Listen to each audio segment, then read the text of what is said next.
All right, let's jump right in, shall we? We've got a mountain of research here on urbanization and infrastructure. And to be honest, it's a little intimidating. Yeah, it's a massive topic. But that's why we do these deep dives, right? Absolutely. Unpack it all. To break it down and really make sense of it. For our... And hopefully for our listeners, too.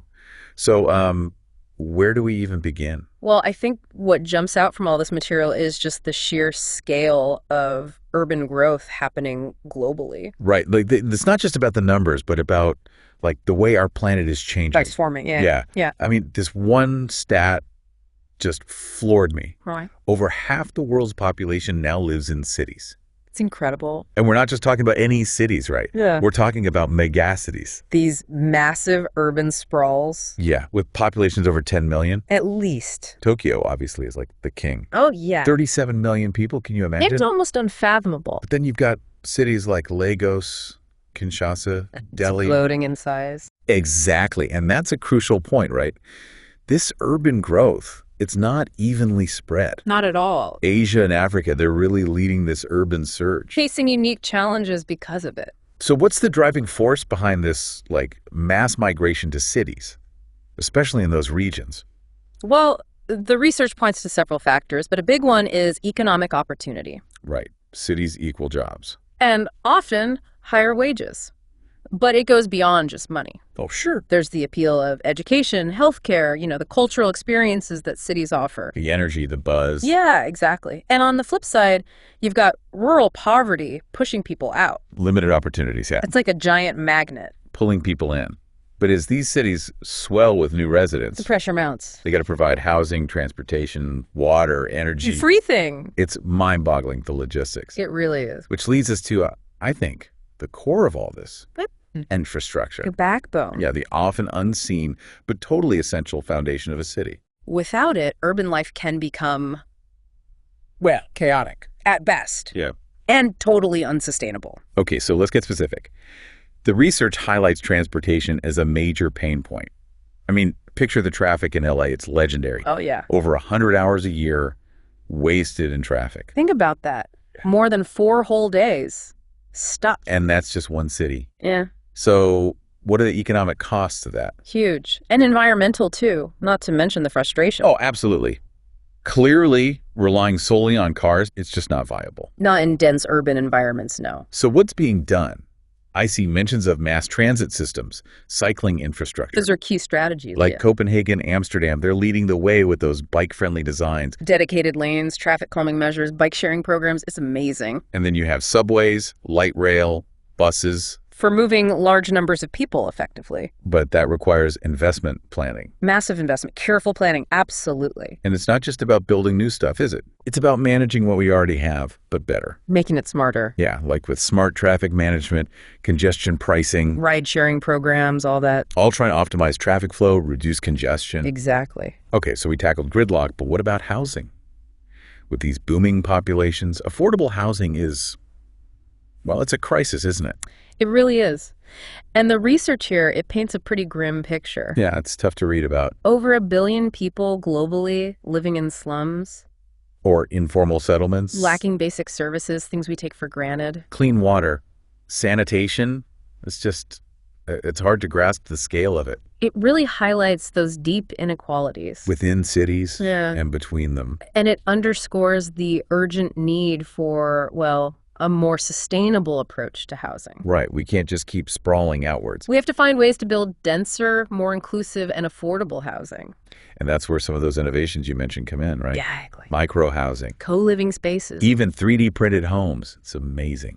It really is, pushing the boundaries of what's possible. Like micro-housing, smaller footprint, but still has the essentials. And co-living, it fosters community, shared resources. Makes so much sense. And 3D printing, that could revolutionize construction, right? Absolutely. Lower costs, less waste.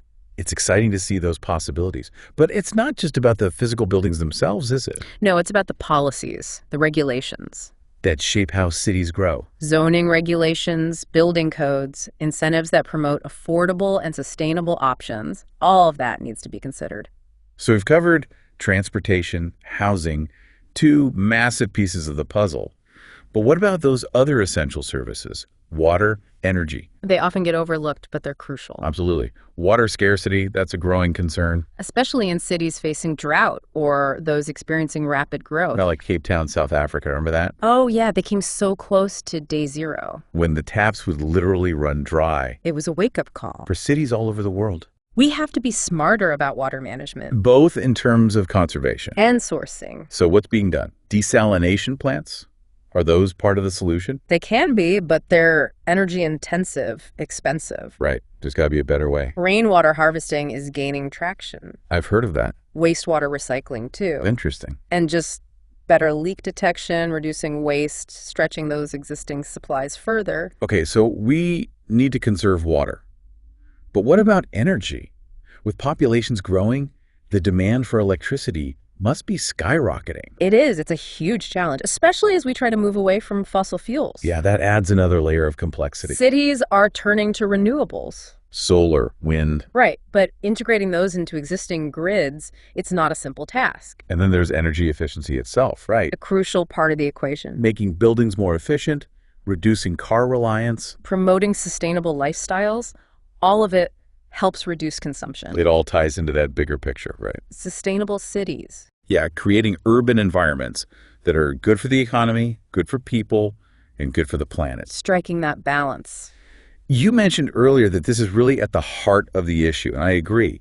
It's not just about tackling these problems in isolation. It's about a holistic approach. Right, like everything's connected. It is. Transportation, housing, water, energy, waste management, it's all intertwined. So the solutions have to be connected too. Absolutely, a coordinated approach. It sounds incredibly complex. It is, but also incredibly exciting. There's so much innovation happening. Cities are like living laboratories. I like that. Testing out all these new ideas. So much creativity going into solving these problems. Exactly. And you mentioned smart cities earlier. Yeah, what role does technology play in all this? It's becoming essential for managing urban complexity.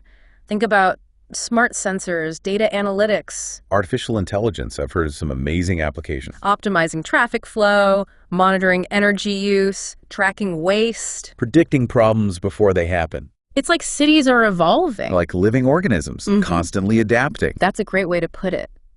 And like any living organism, a city needs resilience. The ability to bounce back. To withstand shocks, stresses, extreme weather, natural disasters, economic downturns, social unrest. Cities need to be prepared for anything. That's the goal. So how do we build that resilience? What are the key ingredients? Well, robust infrastructure is obviously crucial, but it also requires strong social networks. This sense of community? Exactly. Diverse economies and flexible governance systems that can adapt. So it's more than just bricks and mortar. It's about the people, the systems, the ability to change and evolve. It sounds like we need to move beyond that traditional way of thinking, like compartmentalizing everything. The siloed approach. Yeah. And embrace a more integrated systems thinking perspective. Exactly. Breaking down those barriers between disciplines, bringing in diverse voices. Thinking about the long-term consequences. That's what it takes. It's a tall order, but it feels like the stakes couldn't be higher. It really couldn't. The choices we make about our cities today,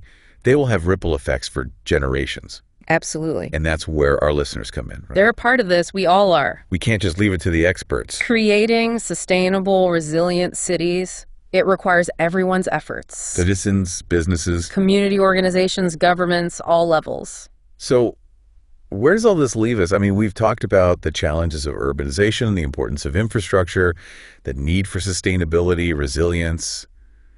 It's a lot. It is a lot to unpack. So what does it all mean for, someone listening to this?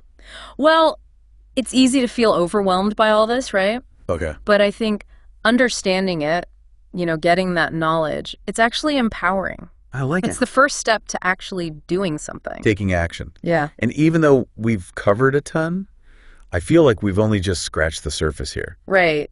So much more to explore. So many cool examples of cities trying new things. Absolutely. Like, we haven't even talked about green infrastructure. Oh, yeah, that's a big one. Cities like Singapore, Rotterdam, they're leading the way. Incorporating green spaces, urban forests, all that. It's pretty amazing what they're doing. I've seen pictures of those vertical gardens in Singapore. They're wild. Like turning a concrete jungle into like an actual jungle. It's incredible. But it's not just about looking pretty, is it? No, not at all.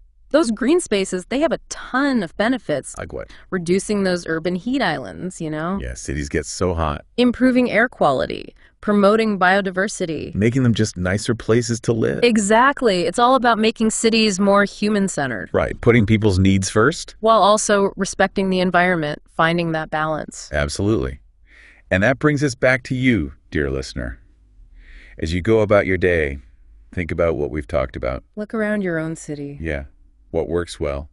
What could be better? And how can you be a part of the solution? Even in small ways. Maybe it's advocating for better public transit. Supporting local businesses that are, eco-conscious. Or just being more mindful of your own consumption habits. Every little bit helps, Every action creates a ripple effect. leading to bigger change. Exactly. So, as we wrap up this deep dive, we want to leave you with one final thought. A challenge, maybe. Imagine you're designing a city from scratch. Whoa, okay. Knowing everything we know now, what would you prioritize?